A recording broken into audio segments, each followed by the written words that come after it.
I guess this is a result of globalization that you can find Coca-Cola tins on top of the Everest and Buddhist monk in Monterey. And so I just came 2 days ago from the Himalayas to your kind invitation, so I would like to invite you also for a while to the Himalayas themselves. And to show the place where meditators like me, who began with being a molecular biologist in Pasteur Institute and found their way to the mountains. So these are a few images I was lucky to take and be there. This is the Mount Kailash in eastern Tibet, wonderful setting. This is from Marlborough country.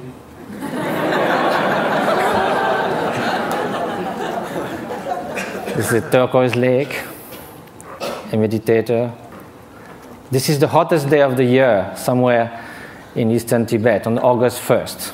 And the night before, we camped, and my Tibetan friends said, we're going to sleep outside. And I said, why? We have enough space in the tent. They said, yes, but it's summertime.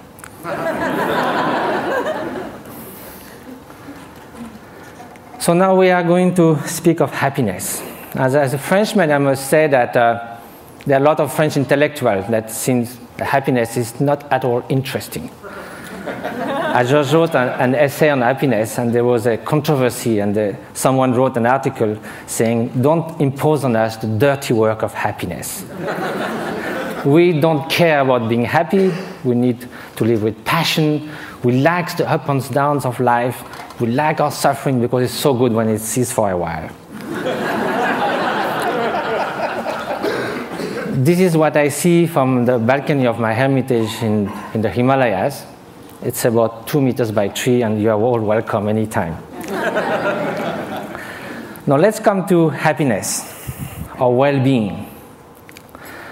And first of all, despite what the French intellectuals say, it seems that no one wakes up in the morning thinking, may I suffer the whole day.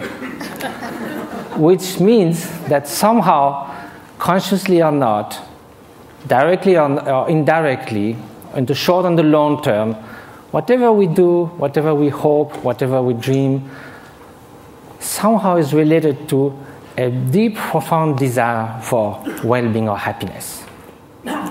As Pascal said, even the one who hangs himself somehow is looking for a cessation for suffering. He finds no other way. But then if you look in the literature, East and West, you can find incredible diversity of definition of happiness. Some people say, can only be lived in remembering the past, imagining the future, never in the present. Some people say happiness is right now, is the quality of the freshness of the present moment. And that led to Henri Bergson, the French philosopher, to say all the great thinkers of humanity have left happiness in the vague, so that they could define, each of them could define in their own terms. Well, that will be fine if it was just a secondary preoccupation in life. But now, if it is something that's going to determine the quality of every instant of our life, then we better know what it is, have some clearer idea. And probably the fact that we don't know that is why so often, although we seek happiness, it seems we turn our back to it. Although we want to avoid suffering, it seems we are running someone towards it. And that also comes from some kind of confusions. One of the most common one is happiness and pleasure. But if we look at the characteristic of those two, pleasure is contingent upon time, upon its object, upon the place. It is something that changes of nature. Beautiful chocolate cake, first serving is delicious, second one, not so much, then we feel disgust. That's the nature of things. We get tired. I used to be a fan of Bach. I used to play it on the guitar, and I can hear it 2, 3, 5 times. If I had to hear it 24 hours non-stop, it might be very tiring.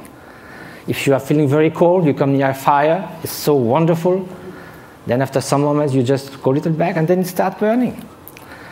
it sort of uses itself as you experience it.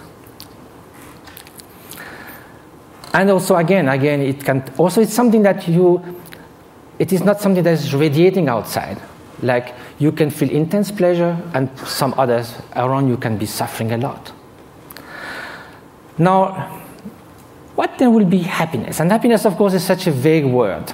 So let's say well-being. And so I think the best definition, according to the Buddhist view, is that well-being is not just a mere pleasurable sensation. It is a deep sense of serenity and fulfillment, a state that actually pervades and underlies all emotional states and all the joys of sorrows that can come one's way. Well, that might be surprising. Can we have this kind of well-being while being sad? In a way, why not? Because we are speaking at a different level.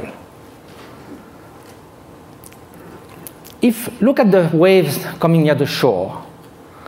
When you are at the bottom of the wave, you hit the bottom.